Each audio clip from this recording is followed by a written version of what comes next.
காசிக்கு போனாலும் பார்க்க முடியாது, கைலாசத்துக்கு போனாலும் பார்க்க முடியாது. நம்ம ஊர் ஈஸ்வரன் வழியா எல்லாம் பொம்மை வழியத்தில் தான் பார்க்க முடியும். உங்களுக்கு ஒரு இதா வந்து கனவா வந்தோ நனவா வந்ததுனாலும் அது ஒரு எக்ஸ்போஷர். உங்க மனதில் நீங்க விருப்பப்பட்டு வரக்கூடிய ஒரு செய்தி உங்க மனதில் இருந்து எக்ஸ்போஷர் வெளிப்படுதல் அது. ஆனால் இறைவன் அது அல்ல. இறைவன் நீங்க ரோட போனா மேடு போனா அசிங்கம் அடிக்கடி சொல்லுவேன், நீங்க தான் பார்த்து நடக்கணும். உங்களுக்கு அடிப்பட்டு தான் அந்த வழியை நீங்க தான் உணர முடியும். வெளியே காட்டிக்கிட்ட அம்மா கஷ்டப்படுறாங்கன்னு சொல்லி அம்மாவுக்கு தலைவலின்னு சொல்லி நாம அவங்க தடைக்க முடியாது. அம்மாவுக்கு பசிக்குதுன்னு சொல்லி நாம சாப்பிட முடியாது. தாயும் பிள்ளையா இருந்தாலும் வாயும் வயிறு வேறங்கிறோம். அப்போ வாழ்ற வரைக்கும் நம் பிள்ளை அவர்களை கரையேற்றுவதற்கும் நம்மளுடைய கடமை. அந்த கடமை உணர்வோட வாழுங்க. ஏன் இதை மட்டும் நான் சொல்லியிருக்கேன்னா, இதுதான் குருவுக்கு ரொம்ப பிடிக்கும்.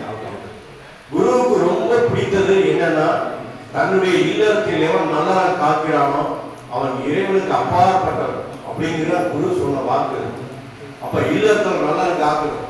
சில பேர் எனக்கு மனைவியே சரியில்லை, என் பசங்க சரியில்லை, என் வயிற்றுல வந்து இப்படி பிறந்துட்டான், எனக்கு மனைவி இப்படி வந்து வாச்சிருச்சு, என் கணவன் டெய்லி குளிச்சு வந்து அடிக்கிறான், நீங்க சொல்ற பாதிக்கு நான் எப்படி போக முடியும்னு கேட்கிறான். கஷ்டம்தான். ஆனால் நீங்கள் எது இருந்தாலும் பொறுமை, ஒரு நிதானம், எதிர்த்து பேசாம அந்த பொறுமை நிதானத்தோட போங்க.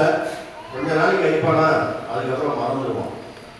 அதே போல உங்க எண்ணம் பார்வையெல்லாம் வேற மாதிரி படம் பொழுது உங்க குடும்பமே சுபிச்சம் அடையும்.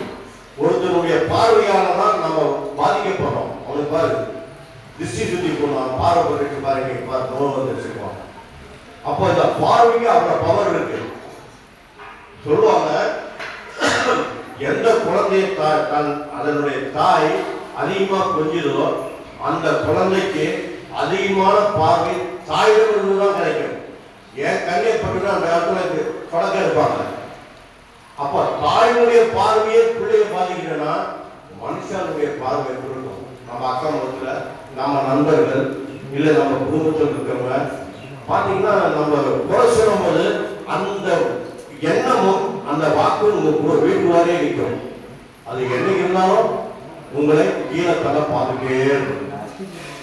அதனாலதான் அடிக்கடி சொல்லுவாங்க, நாங்க நாக்குல பேசும்போது ஜாக்கிரதையா பேசணும், நல்லதை நினைக்கணும், நல்லது சொல்லணும், நல்ல நல்ல இடத்தை நாடி போக வேண்டும், நல்லவர்களோட தொடர்பு வைத்துக் கொள்ள வேண்டும்.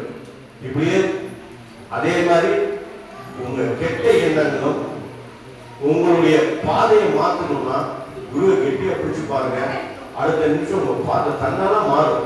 இது உண்மை, இது சத்தியம், இதை நம்புங்க.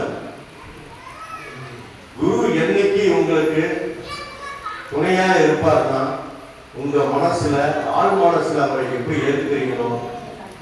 அடுத்தது உங்க குடும்பத்துல ஒருவரா பிள்ளைகளுக்கு எல்லாம் போய் தாத்தான்னு சொல்லி விடுங்க. தாத்தாவுக்கு போகலாம், தாத்தா இது பண்ணலாம் அப்படின்னு. எந்த தெய்வத்தையும் நான் குறை சொல்லல. தெய்வ கலாச்சாரம் தெய்வ நம்பிக்கைலாம் வேறு. அது நம்பிக்கையுடைய நட்சத்திரம். இன்னைக்கு கோயில போய் அமைதியா ஒரு குடும்பத்தோட உட்கார்ந்தா அது ஒரு சந்தோஷம். இன்னைக்கு திருப்பதி போயிட்டு வந்தா சந்தோஷம். இன்னைக்கு ஐயப்பன் கோயில் போயிட்டு வந்தா அது ஒரு சந்தோஷம். ஐயப்பன் கோயில் போயிட்டு வரும்போதுங்க ஒரு காலகட்டத்தில் நான் அடிக்கடி போய் தவம்னா இருக்கேன்.